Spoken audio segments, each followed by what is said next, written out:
Hey everybody, my name is Ben McDonald and welcome to episode 1 of the Deep Dive podcast. This is a podcast that engages in theological conversations. We're going to be taking a look at doctrines within the church, some of the figures who helped form them, looking at church history and the ideas behind it. But the point of this podcast is that it's a conversation.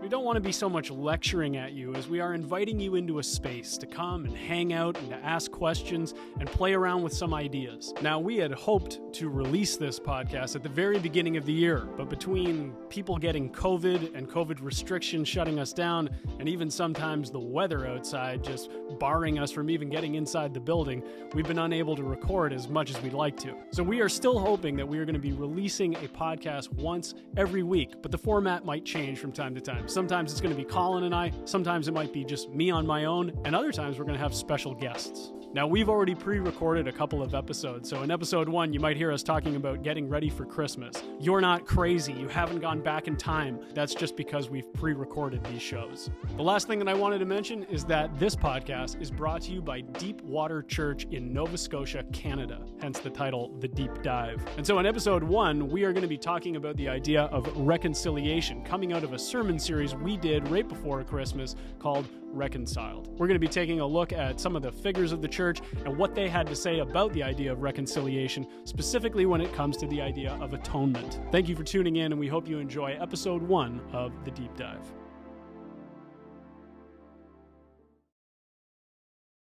God isn't one way before the death of Jesus and then another way after. In other words, God doesn't love you because Jesus died. Jesus died because God loves you.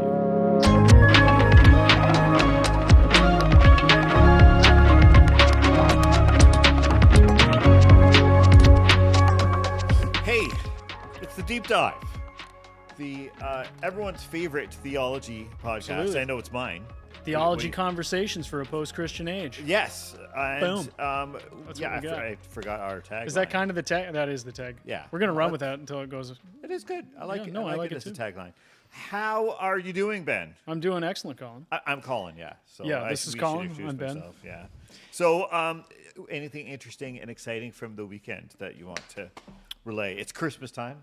Yeah. Are you feeling Christmassy yet? I no. It really hit me actually because I showed up for a Thursday night service and all of a sudden people were singing Christmas songs and I was like, oh yeah, that's a thing that's happening right now. Yes, it is. But that's how Christmas works every year to me. It just sort of it creeps sneaks up on you. It creeps up, but it's always a good thing. Is there for you? Is there like something that gets you in the Christmas spirit, like gets you right into the Christmas music? Mode? Yeah, what music specifically? Christmas music. I love Chris Tomlin's Christmas stuff. Okay.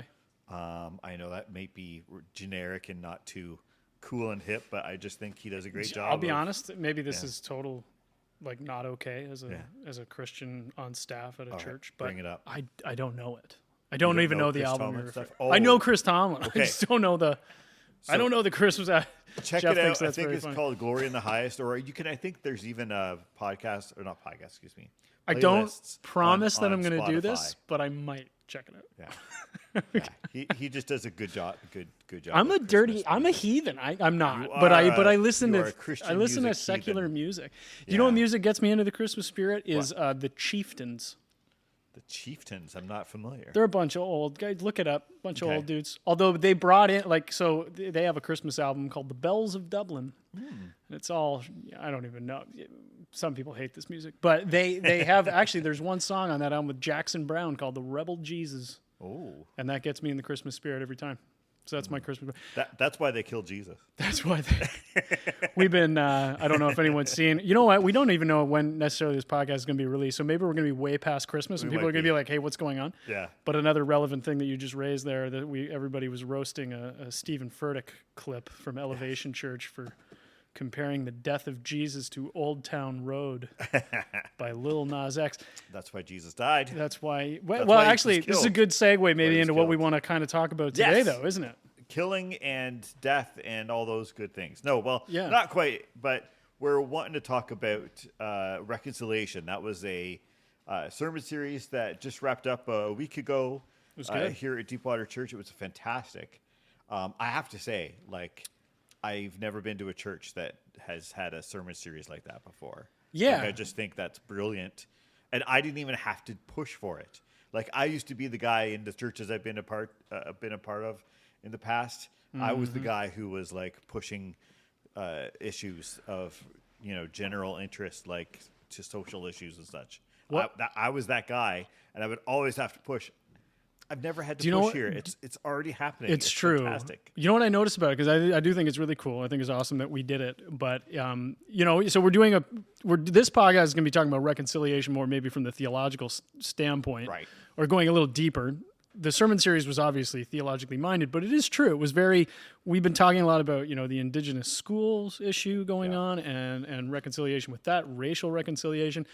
And I do have to say, I think it's often neglected by a lot of churches, I think, because it strikes a nerve with a lot of people that, it sometimes we're so allergic, I think, to the political baggage of all these terms that we kind of eschew them completely and get rid of it all when it's actually still our responsibility to talk about it in a Christocentric, gospel way. Yeah. And so, I was quite happy with our any personal sort of, I don't know, anecdotes or responses to that you've had besides just I think most of us in the church enjoyed it. It was a great sermon series, but what did it mean to you? I mean, I think personally, one of the reasons why when we're talking about reconciliation in the church, one of the reasons why I find probably it doesn't get brought up is because we don't see it as a thing confronting us. It's not a challenge for a lot of churches because we're so homogeneous. Yes. Right? In one of the sermons, we used a quote, I think Matthew used a quote in one of his sermons where he said, until our Friday and Saturday nights look like, or what was it? Until this, multi-ethnic. Friday and Saturday night look the same as our Sunday morning. Yeah. We're not going to be truly multi-ethnic. Yeah, or something along those lines. We're probably butchering that quote right now, and that's totally Matthew, fine. forgive us. But the idea is a lot of our Sunday mornings, we're not confronted with the idea of reconciliation.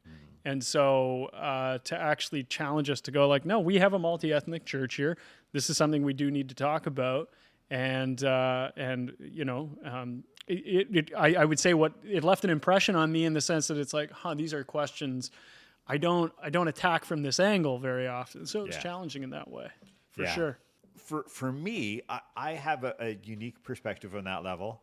I am, to those of you who are watching, a person of color. I've even got my Black Lives Matter sweater on for the occasion today. Oh, there you go. But I lived in a unique family situation. I wasn't really in tune with my own coloredness for a long time.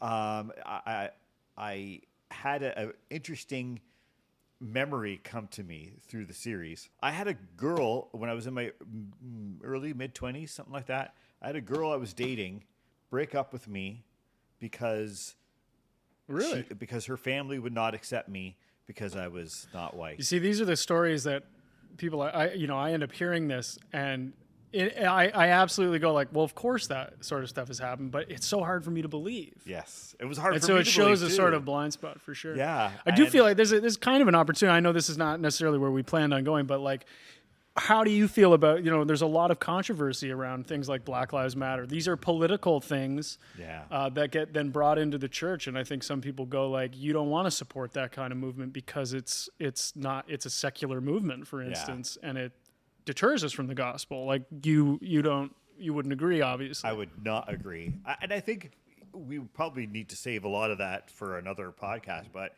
just in short, I would say I think a lot of that just has to do with spicing things up, spicing it up early on. I just, I think a lot of that has to do with partisanship, not gospel or evangelical. True evangelical, thought would not throw out the idea of the Black Lives Matter movement. I mean, John Wesley, I think, was an ardent abolitionist and stuff. I don't think it has to do with a theological truth. I think it has to do with partisanship, and I think there's a lot of Christians. What has to do with partisanship? The political the rejection of okay, Matter, being a part of a church that would think that having a sermon series about a reconciliation between the different, not races, because the whole idea of racism, and I like how AJ said that right at the beginning. Yeah. The whole idea of different races of human beings is a fallacy. But anyway, but that interesting, whole idea and the resistance some Christians would have to this sort of conversation is I think them being more allied with a certain political philosophy, like a conservative Republican in the United States philosophy of things that will accept and advocate for some social issues and not others. Will overplay some and underplay others.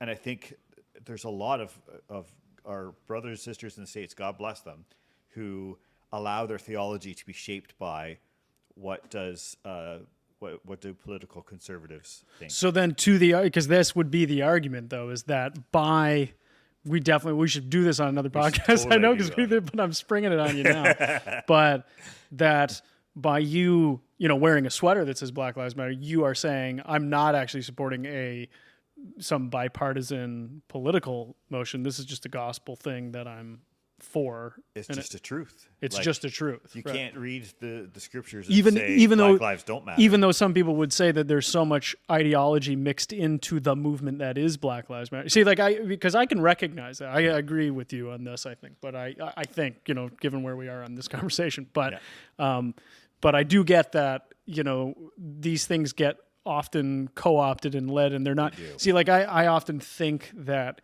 as a Christian who sees any sort of foundationalism in Scripture and in tradition, that any movement that is not fundamentally geared by that, first of all, I can't go along with. Yes. So to the extent that is what's happening, I'm for it. Mm-hmm. Do you know what I mean? But it's hard for me to give myself just to this,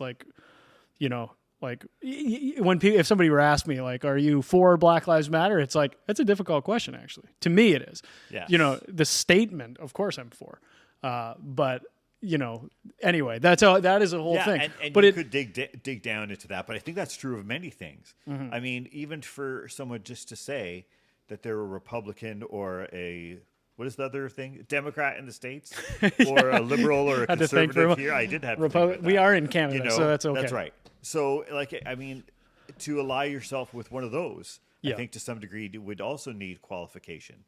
To what degree can a Christian truly say they're a liberal or an NDP? Right, exactly, Because those parties, no matter what people say, none of them completely ascribe to everything that the gospel would say. Yeah, of course. Which is why, and it becomes very problematic then when people try and debate about whether Jesus was like a socialist or not. And you're like, well, aspects come would on, guys. look like it. Although that word didn't even exist. And again, it's here's what we're kind of getting into now, I think, and maybe we move now into what we want to talk about, which is reconciliation theologically.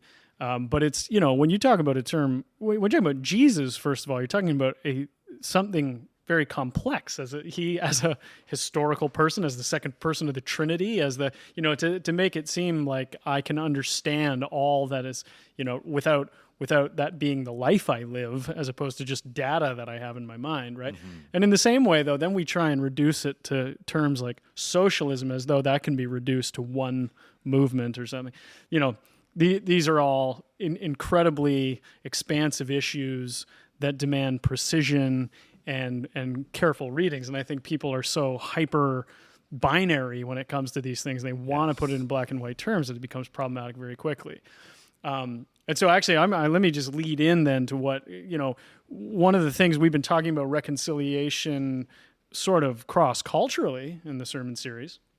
And now we want to do a bit more of the deep dive on the actual difficulty of figuring it out theologically. And I think that this is hugely important for Christians, because even though theology often seems like it's up here and it's all this abstract kind of thinking, we go where does the rubber hit the road? It's actually really what we think about those theologies. So when we talk about reconciliation as sort of the primary theme of the Bible, that reconciliation begins between God and man, right? Absolutely. God and humanity. It's by extension that then it leads to reconciliation between each other.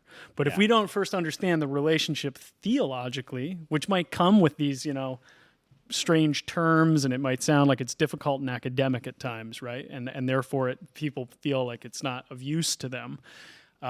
It is incredibly useful. It's what what we need to do in order to sort of conceptualize the rest, Yes. right? That's what theology should be hugely influential on how we actually live, and I think if there's been some criticism towards theology that it is impractical, I think that is because perhaps that was bad theology. Do you know what I mean? Yeah, I right. think true good theology informs our walk with Christ. So that if it played out in a cultural context poorly, it's because the theology behind it was also skewed. Yeah, I would say. Yeah. I think that's probably, that's a pretty, I have to think about that for a second, but I mean, that is definitely it makes sense to look at it that way. Right. Certainly. Like when it just wasn't applied. Maybe the theology just wasn't applied properly Yeah. or with enough precision. Like we're talking about, again, the whole thing of would in other churches. I think most churches I grew up in and around would probably not have done a sermon series like we just finished Reconciled. And I think one of the reasons for that was a bad theology that, what the church is about is evangelism. Our focus is spiritual, not physical or political or social, which is a certain theological point of view, right? A bad one, I would say. Yeah, I would disagree. Yeah, but so therefore, because of that's how they thought. I think that my theology is not about what's going on in the world. Therefore, I don't get involved in the world, and that's exactly how a lot of churches acted, I think, for many years. And so, does that make sense? Yeah, I think so. Yeah, I think so. So now we're as you said, we're wanting to take this to a theological level, this idea of reconciliation, and I think AJ and Matthew did a great job of making this a holistic subject of the sermon series. And I do want to say that I don't want to give the impression that like what we did in the sermon series wasn't theological, and now we're doing that. That's right. I believe everything in the sermon series was from a place that was theologically grounded, that it was trying to be expository of Scripture and kind of use it on the basis of that. But we didn't get really into a lot of the deeper theological context that you might study when looking at these things, right? That's right. So when we're talking about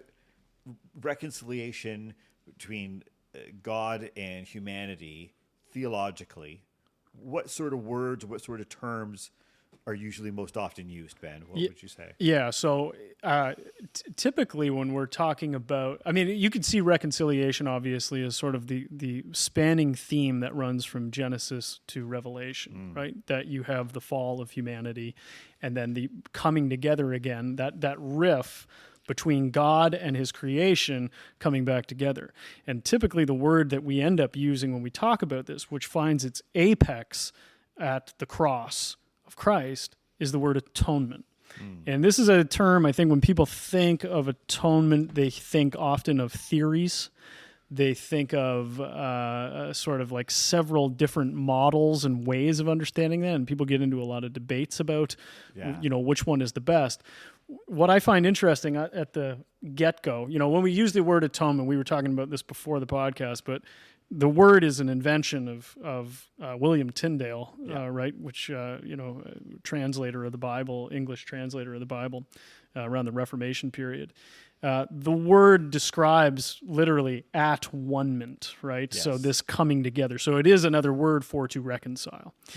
But it has gone through various sort of interpretations and changes throughout church history, and one of the things I want to say up front is that the atonement sometimes gets pinned solely on the cross of Christ and doesn't become encapsulating of the entire life of Christ, also including the resurrected Christ and the ascension. These are all components to understanding actually what atonement is and the ongoing work of reconciliation, I would say. For example, our Orthodox brothers and sisters, and indeed a lot of the early church fathers would emphasize the atoning aspect of Christmas. It's Christmas time here as we're recording this. We're almost getting to be there. Yes. And so Jesus just coming as a baby in the flesh. Yeah, exactly. In itself is there's an atoning element of that. You know what I thought was really interesting, and I was just thinking about this, and so this is not me doing any deep study on this. Okay, but it came up in the sermon, but it was about when the wise men bring the gifts of gold, frankincense, and myrrh. Mm-hmm. And when you recognize what those gifts are, there's it's a quite palpable symbol for what Christ already is in infancy. The moment he's brought into the world, it's like, and I kind of thought of it in the sense of you have the gold, which is sort of, everybody knows that gold is valuable. So there's this sort of glorification that you see with gold. But then frankincense as an incense that is the offering, right? Christ's life is that gold that will become an offering that will then, what is myrrh? It's used in embalming, right? Like it's used in death and burial and the fragrance of his death. And so in a way you're seeing with the wise men already this symbolic precursor, right? To the whole life of Jesus, his mission to the cross and what it accomplishes. So yes, when we're talking about atonement, the reconciliation of God and humanity that happens with Jesus' death, his atoning death, you're seeing it already. It's prefigured not only in the beginning of the New Testament, but really throughout the entire Bible, right? It's the atonement covers the grand narrative of Israel all the way, right? Okay, so it's all connected. And so this is why sometimes I think that atonement theory, the way that it's used, can be, in my opinion, a little problematic, because theory is a word that we typically associate with sort of like scientific understandings of things.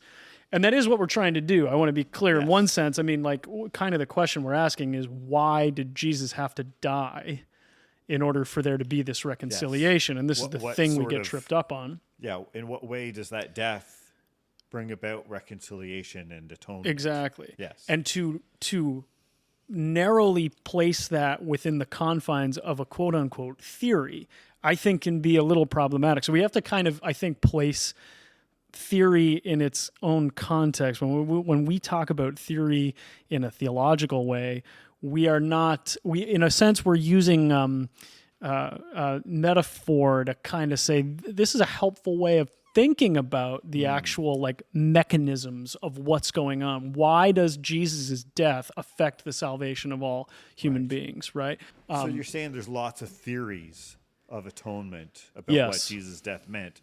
Which is the right one? Exactly, right? So, and this is where I would say, is correct? I would say none of them can be legitimately just correct in and of themselves. And typically what ends up happening actually when you talk about atonement theories, most people, I would say, would blend most of them together and see them as almost a kaleidoscopic view of all of these theories kind of help give some attention. However, there are a few theories that I think you will see certainly in like Reformed circles. There is, for instance, penal substitutionary atonement. It's a long phrase. We're going to have to unpack that. But the idea of there's penal substitution. So punishment, Jesus is substituting his life for ours because we are guilty of sin. Sin brings death. And that death then is Jesus' atoning death for our sins. Now, I feel like as you're saying that, you should be pounding a pulpit. Yeah, right. Well, this is what I'm trying to say is that one view, that one theory is, I would say in some Reformed circles, the view. And if you do not hold to that, you don't know the gospel. Yes. And I'm not actually going to argue that. I don't think that I'm not Mr. No to penal substitutionary atonement.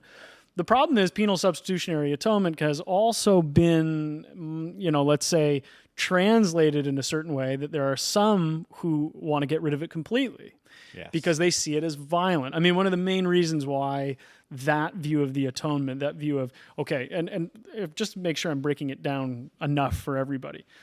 We have sinned. All have sinned in Adam, okay? We therefore have created that gap between us and God. Yep. Okay? There's nothing we can do to make up for that. Okay? So God sends Jesus to die in our place to suffer the sins of humanity so that we may be brought back into proper relation.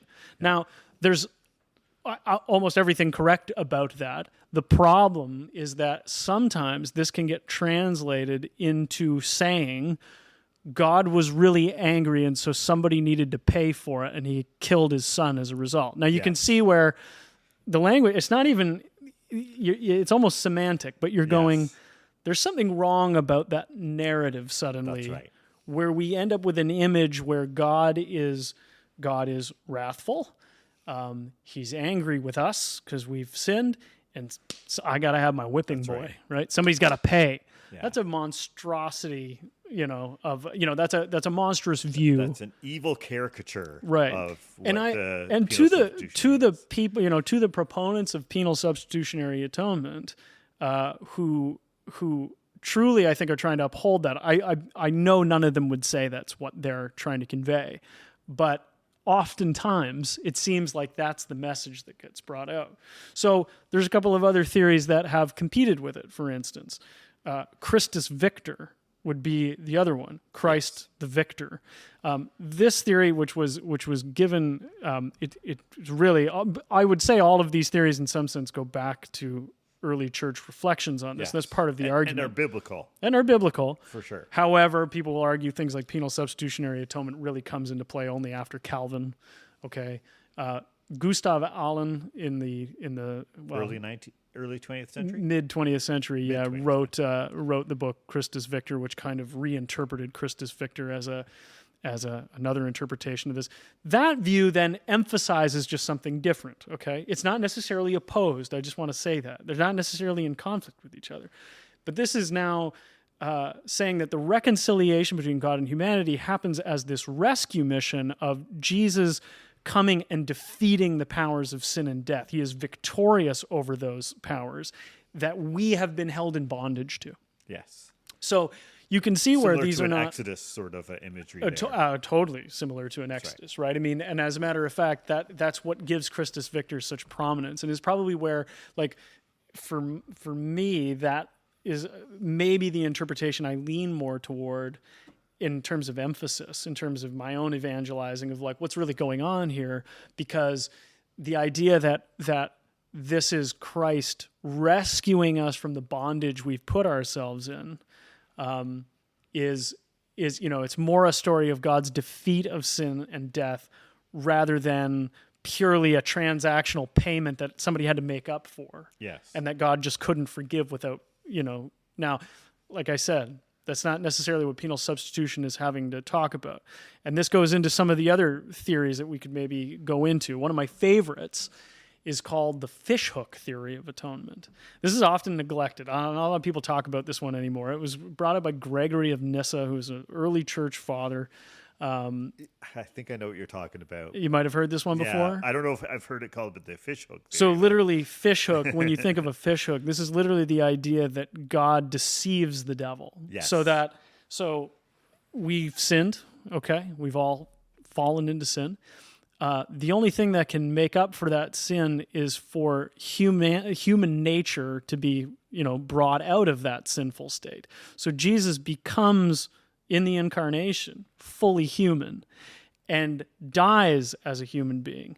And death swallows up his humanity like a fish, thinking that it has victory over it, right? It takes the bait, so to speak.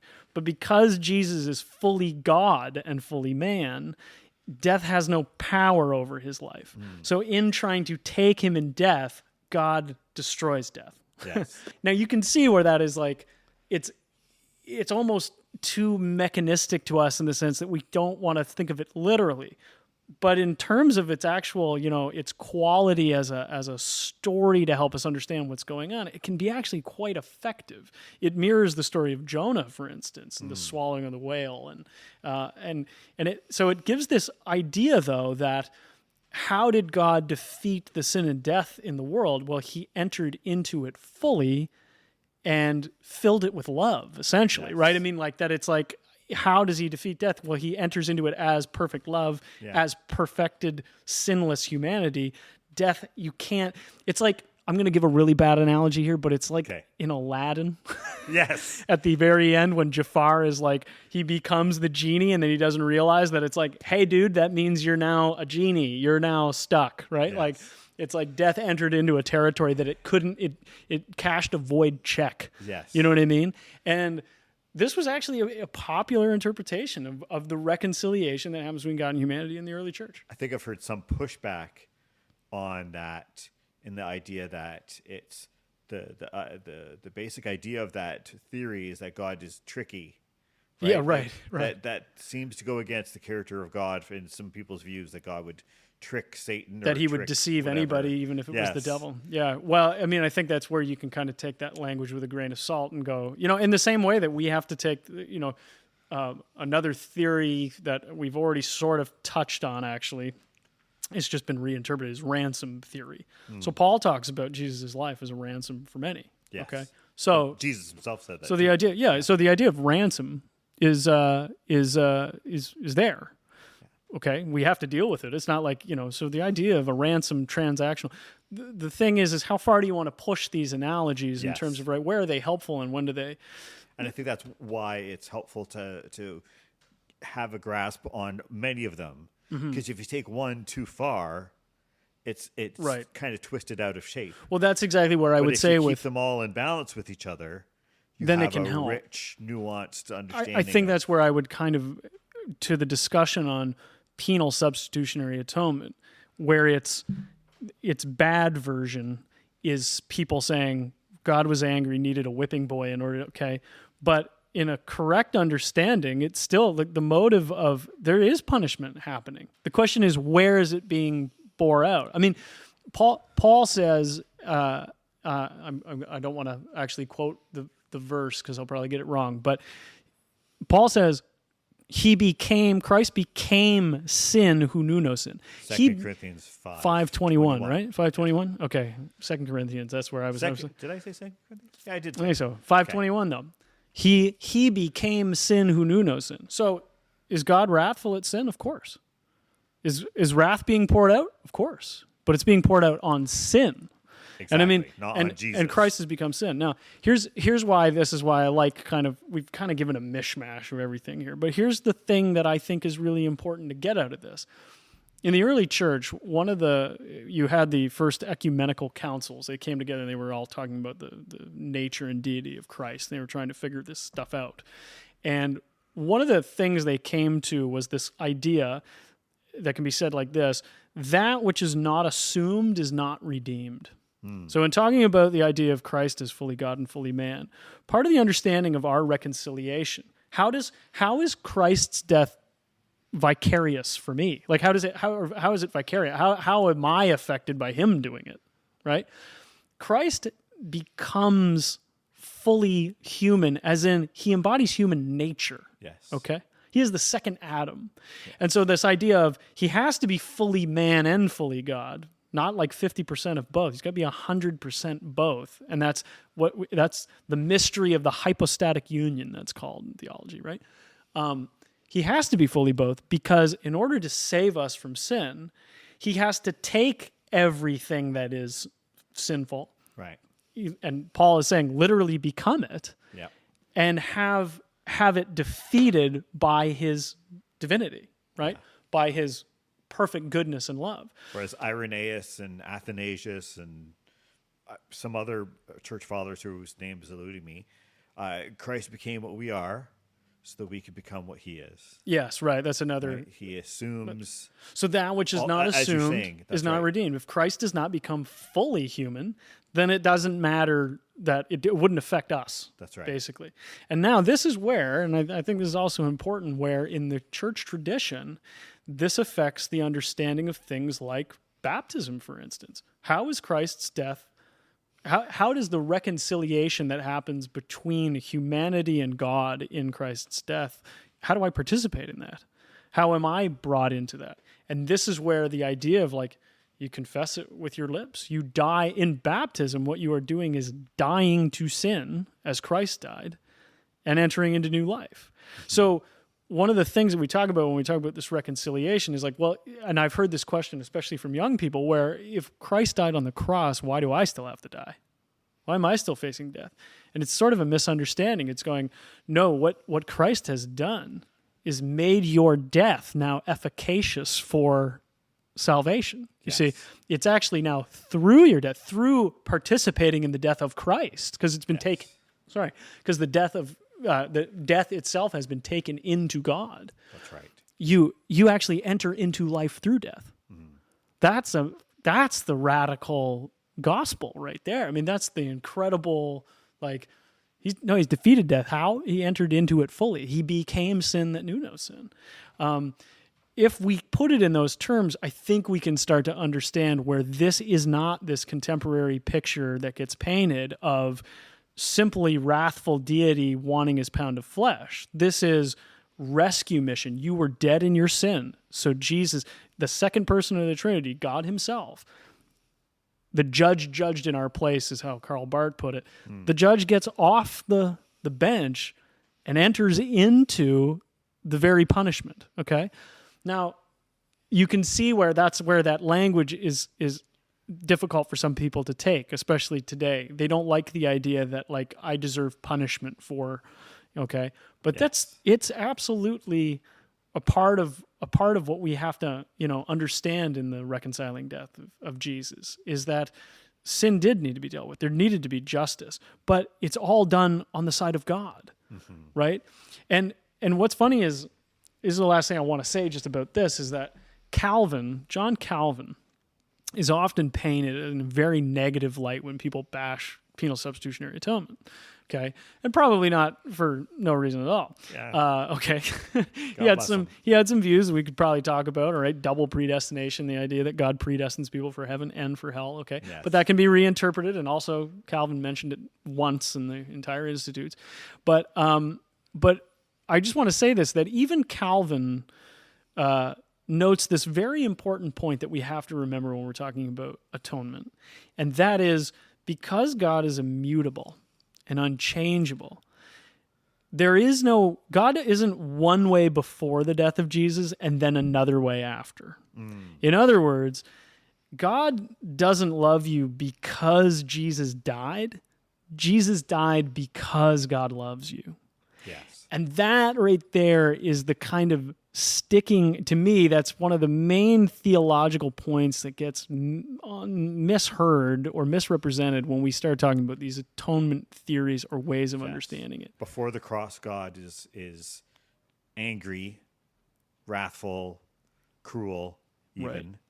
Afterwards, he's like all he's placated. Sunshine and roses. He's placated. He went, oh, okay. All right, you guys can come in now. You guys come in now, exactly. And if we have that image of God, we have a completely skewed and false understanding of what it means that God is the unchangeable, infinite, immutable good, okay? God is love. This is that rescue mission. The last thing I wanted to now talk about is that there's also another set of theory that is moral atonement theory. I was hoping you would get to that one. That's one of my favorites. And it's also one of mine, but it needs to be seen. I think for most people, it's actually their least favorite. And the reason it's their least favorite is because moral atonement theory is really looking at Jesus' death on the cross as a moral example for human beings. So this was made famous by a theologian named Peter Abelard in the 12th century. And he was a French philosopher and theologian, but really more a philosopher in the strict sense of the word. But he was interested in how this kind of affects our ethics and things like that.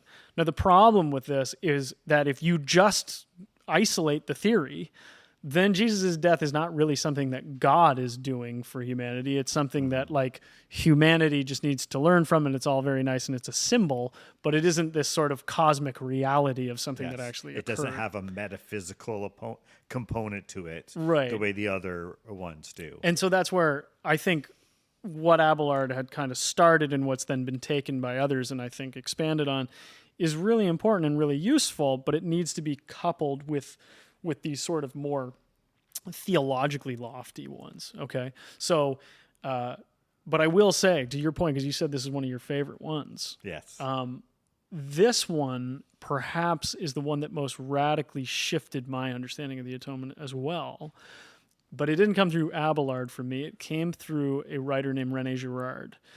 And I say this also with a grain of salt. René Girard is a Catholic, he died, I think, in 2016. He was a Catholic social anthropologist and literary critic. I've spent a lot of time studying him. He is often a little taboo in some circles, and he's taboo for precisely one of the reasons I've already mentioned, is that he talks a lot in theories, okay? He's famous for developing what's called the Memetic theory of desire. And Memetic theory, I won't go into all of it right now, but it's all about imitation and the way human beings interact. But it's a theory, and that's the point, is that when he applies it to biblical understanding, some people are wary of the fact that it's way too theorized, and that God, the whole gospel narrative, can't be summarized in just a simple theory. And so we have to be careful with it. I agree with the criticism. However, what Girard does that's very helpful from my standpoint is he comes at this problem from an anthropological standpoint. So it's actually now about what is affected in humanity. And on this point, I think this is important that yeah, it's true, you can't always fit theology, you can't fit God into a theory, but human beings, we can't be fit into theory either, but we are big on theory. We're patterned behavioral people. We fall into rhythms all the time. And part of what Girard was trying to show is that these mechanistic kind of ways of living that we fall into are exploded by the reconciliation between God and humanity. So just to explain this a little bit, what he said was that human beings engage in violent action with each other because they desire the same things. This is a very simple way of putting it, okay? But you and I, cultures and tribes, we desire similar things. And as a result of that, we get into collision with each other. Yeah. And sometimes it's not just similar things, it's the same thing. It's the same thing, it's unrepeatable things. I want that slice of pizza you have. There's one left. You can see Memetic theory at work if you ever just watch two toddlers play with one toy. Yes. Okay? And this is what he's trying to say, is he says actually the entire Bible it's all stories of sibling rivalry. It's Cain and Abel. It's Jacob and Esau, right? It's Joseph and his brothers, okay? That's right. There's always infighting with the brothers and this outletting, okay? And so what we do is we create scapegoats, and we make a scapegoat in order to pour our wrath on it. And then it's kind of goes with the old proverb of the enemy of my enemy is my friend. We actually come together and we commune over the collective scapegoating of somebody. That's what René Girard's theory is all about. That's a very simple, I'm not going into the depths of it, but that's the basis of it. He then applies this to atonement. And what you see there is Jesus is unwilling to participate in the violence of humanity. So he allows himself to become the scapegoat for an angry culture. Now, the reason why this shaped me so much, and like I said, I haven't gone very deep into the philosophy, but the reason why this was so huge for me was because it showed that the violence that Jesus suffers on the cross is our violence. And it is not God's violence being thrown into Jesus. God is not the God of violence, okay? So even when we have conversations about punishment, right, where penal substitutionary atonement, often the Girardians will be pitted against the penal substitutionary guys, okay? Because they don't like, it can't be that transactional thing. It's it's more of a moral atonement, but it's loaded with these other ideas that God is of non-violent persuasion. Okay. Yeah. Now that's hugely important, but it shifts at least the focus to go, even if we're talking about wrath and where that can be poured out on sin, Jesus dies at the hands of human beings. He gives himself over to the death of human beings in our violent ways. Yes. When I recognize that, I think I rethought everything about what I had been kind of told growing up about Christianity and how God how God has made us right with him. I don't know what you do with that. I know that's probably a lot. No, that's and we really good. Maybe go into it another time. But I mean that really that's an example of where a sort of moral atonement theory really was pivotal in shaping. I guess me. the one thing I would add for what you're saying there, because a lot of what you just mentioned with some of these theories, there's pushback about how it presents God. There's pushback from others about us not liking the idea of human beings being sinful, being under punishment, deserving whatever. And I think that while any pushback, any criticism, I think deserves to be heard. I'm not trying to say that, but I think that one thing we need to recognize is that I think our culture, speaking from, like, again, I'm the pastor of recovery here, speaking from sort of a 12-step Celebrate Recovery perspective, there's an idea in Celebrate Recovery called denial, that we are often the worst people to understand ourselves. We might be hurting ourselves and hurting other people in many ways, and yet often we don't see it. That's that insanity that we talk about as well, doing the same thing again and again, expecting different results. And what we need to do is we need to come out of our denial, recognize the truth of things. And I think that we live in a culture that is in denial when it comes to this aspect of ourselves. We want to take God off the throne and put ourselves up there. Yeah. And that human beings are essentially good people, and that human beings are wonderful. And we want to have this optimism, which is ultimately sounds good, but is ultimately destructive, I think, because we need to recognize the good, the bad, and the good. We can't, everything in life is not sunshine and roses. We have to look at, just this past year, how people are responding to the pandemic, anti-vaxxers on the one hand, and people who are super ready to let the government become a police state, bashing people if they're not, vaccinated. The conflict there. Look at the conflict about the Black Lives Matter movement, and how many conservative people, Christian or otherwise, have sort of reacted against Black Lives Matter to say, oh, this isn't Christian, this isn't good, this isn't whatever. So we can tend to not see this, or at least perhaps in a Girardian way, we see only the bad in the other and not in ourselves. Yes. And I think you've really hit on it. All of these issues of atonement at some point mean I need a reconciliation, and we're forgetting that sometimes. We want to underplay that because I think we're in denial. I think you've really hit on a great place to end here, because this brings it full circle. This is exactly where one of the things that, again, that came out of my Girardian studies, one of the things Girard said has always stayed with me, is to be a Christian is to recognize that I am the crucifier of Christ. It's an incredibly difficult thing. I think, we might recoil from that at first. Yes. But it is this notion that until I have the humility to see that yet while I was his enemy, Christ died for me, I can't reconcile with anybody else. Yes. Because I think of them as the other. Yeah. I think of them as sort of competing with me for space or in this desire, right? The reconciliation of God, both in that high theological sense and even in the moral exemplar sense, is showing Jesus just gives himself fully to the other, allows himself, even death on a cross, to move into that phase at our hands.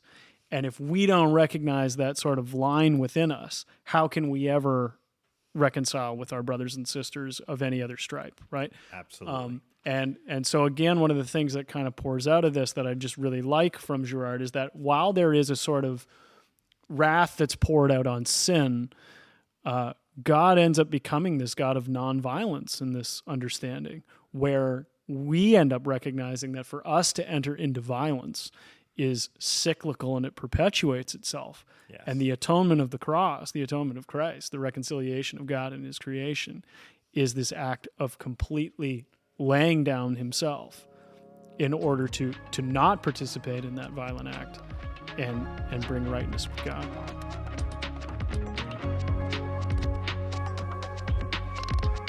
Hey, thanks for listening to this episode of The Deep Dive. If you enjoyed this conversation and want to stay engaged with what we're doing, you can hit the like and subscribe button on YouTube, or you can subscribe or follow wherever you download your podcasts. When you like and subscribe, you support the ministry here at Deepwater Church, and we are truly thankful for that. Now, hitting the subscribe button will not earn you your salvation, but it will keep Colin from crying. We'll see you next week on The Deep Dive.